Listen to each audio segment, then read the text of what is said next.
ಬಸವ ಕಲ್ಯಾಣದ ಈ ಒಂದು ಕರ್ನಾಟಕ ವಿದ್ಯಾರ್ಥಿ ಪರಿಷತ್ತಿನ ವತಿಯಿಂದ ಹಮ್ಮಿಕೊಂಡಿರುವಂತಹ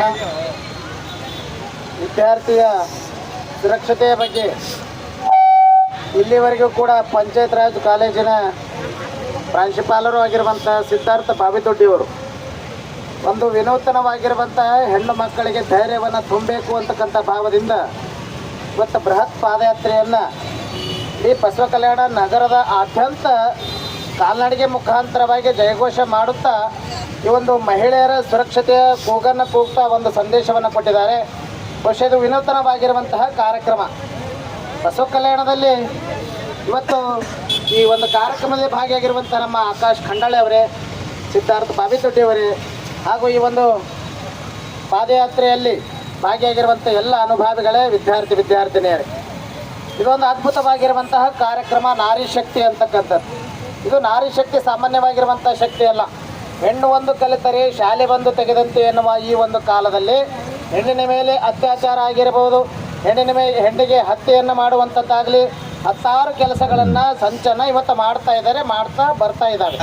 ಇವಕ್ಕೆಲ್ಲ ಯಾಕೆ ಆತ್ಮಸ್ಥೈರ್ಯವನ್ನು ನಾವು ತುಂಬಬೇಕು ಅಂದರೆ, ಇವತ್ತು ಹೆಣ್ಣಲ್ಲ ಹೇಳ್ತಾರೆ ಒಂದು ವಚನದಲ್ಲಿ, ಹೆಣ್ಣಲ್ಲ, ಹೆಣ್ಣು ಮಾಯಿ ಅಲ್ಲ, ಹೆಣ್ಣು ಸಾಕ್ಷಾತ್ ಕಪಿಲ ಸಿದ್ಧ ಮಲ್ಲಿಕಾರ್ಜುನ ಎನ್ನುವ ಹಾಗೆ ಹೆಣ್ಣಿನಲ್ಲಿ ಬಹಳ ದೊಡ್ಡದಾಗಿರುವಂತಹ ಶಕ್ತಿ ಇದೆ. ಹೆಣ್ಣು ಒಲಿದರೆ ನಾರಿ, ಮುನಿದರೆ ಮಾರಿ ಅಂತ ಹೆಣ್ಣಿನಲ್ಲಿ ಎರಡೂ ಕೂಡ ಶಕ್ತಿ ಇದೆ.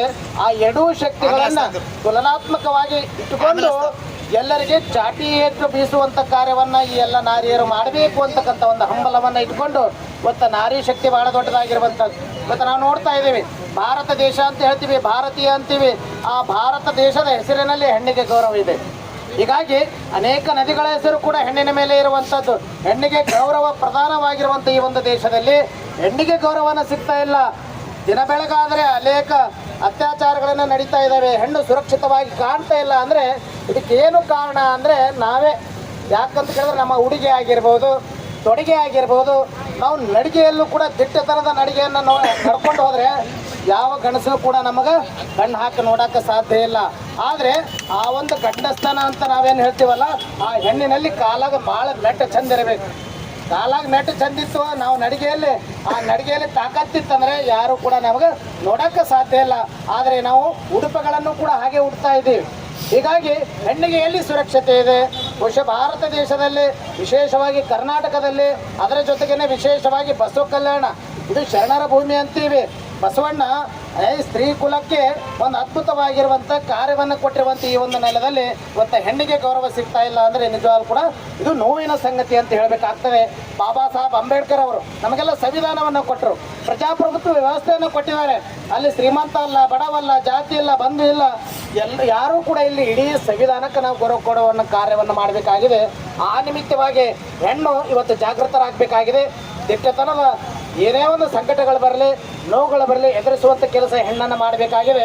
ಅದ್ರ ಜೊತೆಗೆ ನಮ್ಮ ಆಕಾಶ್ ಖಂಡಾಳೆ ಅವರು ಭಾಳ ಸುಂದರವಾಗಿರುವಂಥ ಮಾತು ಹೇಳಿದ್ರು. ಇವತ್ತು ಕಾಲೇಜಿಗೆ ಬರ್ತೀರಿ, ಕಾಲೇಜಿಗೆ ಬರುವಂಥ ಸಂದರ್ಭದಲ್ಲಿ ನೀವು ನೇರವಾಗಿ ಕ್ಲಾಸಿನಾಗ ಹೋಗಿ ಕೂತ್ಕೊಳ್ತೀರಿ. ಅಲ್ಲಿ ಏನಾದರೂ ಸಮಸ್ಯೆಗಳಾಯಿತು ಅಂದರೆ ನಿಮ್ಮ ಪ್ರಿನ್ಸಿಪಾಲ್ರಿಗೆ ಹೇಳಬೇಕು. ನೀವು ಮನುಷ್ಯನೇ ನುಗ್ಕೊಂಡು ಕೊಡುವಂಥ ಹೆಣ್ಣಿನ ಶಕ್ತಿ ಅಲ್ಲ.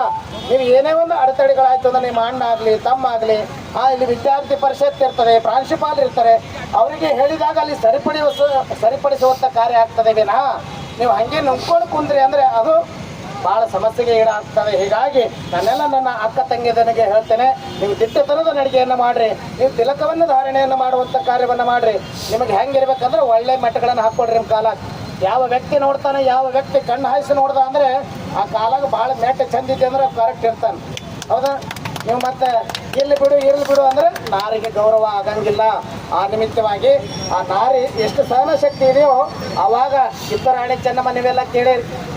ಕಿತ್ತೂರಾಣಿ ಚೆನ್ನಮ್ಮ, ಬೆಳವಡಿ ಮಲ್ಲಮ್ಮ, ಒಣಕೆ ಒಬ್ಬವ್ವ, ಅಕ್ಕ ಮಹಾದೇವಿ, ಹೀಗೆ ಅನೇಕ ವೀರ ರಾಣಿಯರು, ಸಂತರು ಅವ್ರೇನು ಮಾಡಿದ್ರು ಅಂತ ಕೇಳಿದ್ರೆ ದಿಕ್ಕತನದ ಹೆದರಿಕೆಯನ್ನು ಮಾಡಿದ್ರು. ಹಾಗಾಗಿ ಮತ್ತು ಬಸವ ಕಲ್ಯಾಣ ನಾಡಿನಲ್ಲಿ ವಿನೂತನವಾಗಿರುವಂಥ ಕಾರ್ಯವನ್ನು ನಮ್ಮ ಸಿದ್ಧಾರ್ಥ ಬಾವಿದೊಡ್ಡಿಯವರು ಯಾವ ರೀತಿ ಹೆಣ್ಣಿಗೆ ಗೌರವ ಸಿಗಬೇಕು, ಹೆಣ್ಣಿಗೆ ಸುರಕ್ಷತೆ ಸಿಗಬೇಕು ಅಂತಕ್ಕಂಥ ಭಾವದಿಂದ ಇವತ್ತು ಪೊಲೀಸ್ ಸ್ಟೇಷನ್ ಇದೆ, ಹಿರಿಯರಿದ್ದಾರೆ, ನೀವೆಲ್ಲ ಅವರಿಗೆ ಗಮನಕ್ಕೆ ತಂದಾಗ ಏನಾದರೂ ಒಳಿತನ್ನು ಮಾಡೋಕ್ಕೆ ಸಾಧ್ಯ ಇದೆ. ನಾವು ಹಲವಾರು ನೋಡ್ತಾ ಇದ್ದೀವಿ, ವರ್ಷಕ್ಕೆ 10 ಹೆಣ್ಣು ಮಕ್ಕಳು ಪ್ರಾಣವನ್ನು ಇವತ್ತು ಕೊಡ್ತಾ ಇದ್ದಾರೆ. ಯಾಕಂದರೆ ಮನ್ಯಾಗ ಸಮಸ್ಯೆ ಅದ ಅಂತ ಕಾಲೇಜಿಗೆ ಬರ್ತಾರೆ. ಕಾಲೇಜಿನಲ್ಲಿ ಏನಾದರೂ ಸ್ವಲ್ಪ ಏರುಪೇರು ಆಯ್ತು ಅಂದರೆ ಏನು ಮಾಡ್ತಾರೆ, ನಮ್ಮ ಜೀವಿಗೆ ಅಂಜಿ, ಏನಂದ್ರೆ ಹೆಸರಿಗೆ ಅಂಜಿ, ಹೌದಾ, ಹೆಸರಿಗೆ ಅಂಜಿ ಇವತ್ತು ಪ್ರಾಣವನ್ನು ಇವತ್ತು ನಾವೆಲ್ಲ ಕೊಟ್ಟು ನಮ್ಮ ಜೀವನವನ್ನು ಒಂದು ಮುಡುಪಾಗಿಡಬೇಕಾಗುವಂಥ ಜೀವಮಾನವನ್ನು ನಮ್ಮಷ್ಟಕ್ಕೆ ನಾವೇ ಫಾಸಿ ಶಿಕ್ಷೆ ಅಂತಕ್ಕಂಥದ್ದು ಅನೇಕ ಶಿಕ್ಷೆಗೆ ಒಳಗಾಗ್ತಾ ಇದ್ದೀವಿ. ಅವೆಲ್ಲ ಆಗಬಾರ್ದು ಅಂದರೆ ನಾವೇನು ಮಾಡಬೇಕು, ಹುಡುಗಿ ಚೆನ್ನಾಗಿರ್ಬೇಕು, ಶಾಲೆಗೆ ಸರಿಯಾದ ಸಮಯಕ್ಕೆ ಬರಬೇಕು. ಶಾಲೆಯಲ್ಲಿ ಕಾಲೇಜಿನಲ್ಲಿ ಏನಾದರೂ ಲೋಪದೋಷಗಳಾದರೆ ನಿಮ್ಮ ಪ್ರಾಂಶುಪಾಲರು, ಹಿರಿಯರು, ತಂದೆ ತಾಯಂದ್ರಿಗೆ ಹೇಳಿದಾಗ ಮಾತ್ರ ಈ ನಾರಿಗೆ ಗೌರವ ಸಿಗ್ತದೆ ಅಂತಕ್ಕಂಥ ಮಾತನ್ನು ಈ ಸಂದರ್ಭದಲ್ಲಿ ನಿಮಗೆಲ್ಲ ತಿಳಿಸಿ, ಹತ್ತಾರು ಜನ, ನೂರಾರು ಜನ ಈ ಕಾರ್ಯಕ್ರಮದಲ್ಲಿ ಭಾಗಿಯಾಗಿದ್ದಾರೆ. ಬಹುಶಃ ನಿಮ್ಮೆಲ್ಲರ ನಡಿಗೆ ದಿಟ್ಟತನದ ನಡಿಗೆ ಆಗಿತ್ತು.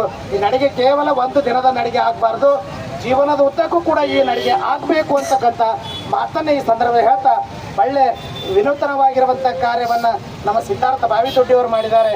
ಬಹುಶಃ ಅವರ ಕಾರ್ಯಕ್ಕೆ ನಿಜವಾಗ್ಲೂ ಕೂಡ ನಾವ್ಯಾವತ್ತೂ ಕೂಡ ಅವರ ಸ್ಪಂದನೆಗೆ ನಾವು ಕೈಗೂಡಿಸ್ತೀವಿ ಅಂತಕ್ಕಂಥ ಮಾತನ್ನು ಈ ಸಂದರ್ಭದಲ್ಲಿ ಹೇಳ್ತಾ, ಇವತ್ತು ಸುಂದರವಾಗಿರುವಂಥ ಎಲ್ಲ ನವತಂಡರು ಅವ್ರು ಎಷ್ಟು ಉಲ್ಲಾಸ ಇತ್ತು ಅಂದರೆ, ಇವತ್ತು ಹೆಣ್ಣಿಗೆ ಯಾವ ಸ್ಥಳದಲ್ಲಿ ಹೆಣ್ಣಿಗೆ ಗೌರವ ಇತ್ತು ಆ ಸ್ಥಳದಿಂದಲೇ ಇದು ಜಾಗೃತಿ ಪಾದಯಾತ್ರೆಯನ್ನು ಮಾಡುವಂಥ ಕಾರ್ಯವನ್ನು, ಹೆಣ್ಣಿಗೆ ಸುರಕ್ಷತೆ ನೀಡುವಂಥ ಕಾರ್ಯವನ್ನು ಮಾಡ್ತಾ ಇದ್ದಾರಲ್ಲ, ಇದು ನಿಜವಾಗ್ಲೂ ಕೂಡ ಹೆಮ್ಮೆಯ ಸಂಕೇತ. ಈ ಕಾರ್ಯಕ್ರಮ ಕೇವಲ ಒಂದು ದಿನದ ಕಾರ್ಯಕ್ರಮ ಆಗಬಾರ್ದು, ಜೀವನದುದ್ದಕ್ಕೂ ಕೂಡ ಒಂದೊಂದು ಕ್ಷಣ ನೀವು ಹೆಜ್ಜೆ ಇಡುವಂಥ ಸಂದರ್ಭದಲ್ಲಿ ಆ ವೀರರಾಣಿ ಕಿತ್ತೂರು ರಾಣಿ ಚೆನ್ನಮ್ಮ ಆಗಲಿ, ಅಕ್ಕ ಮಹಾದೇವಿ ಆಗಲಿ, ವಣಕಿ ಒಬ್ಬವರ ಆಗಲಿ, ಒಂದು ಮಾತನ್ನು ಜೀವನದಲ್ಲಿ ಇಟ್ಟುಕೊಂಡು ನಿಮ್ಮ ಜೀವನ ನಿರಂತರವಾಗಿ ನಡೆಯುವಂಥ ಕಾರ್ಯವನ್ನು ಆಗಲಿ ಅಂತಕ್ಕಂಥ ಮಾತನ್ನು ಈ ಸಂದರ್ಭದಲ್ಲಿ ತಿಳಿಸಿ, ಈ ಕಾರ್ಯಕ್ರಮಕ್ಕೆ ಅನೇಕ ಜನ ತನು ಮನ ಧನದಿಂದ ಸೇವೆ ಸಲ್ಲಿಸಿದರೆ ನಿಮ್ಮಲ್ಲಿ ಒಂದು ಛಲ ಇರಲಿ.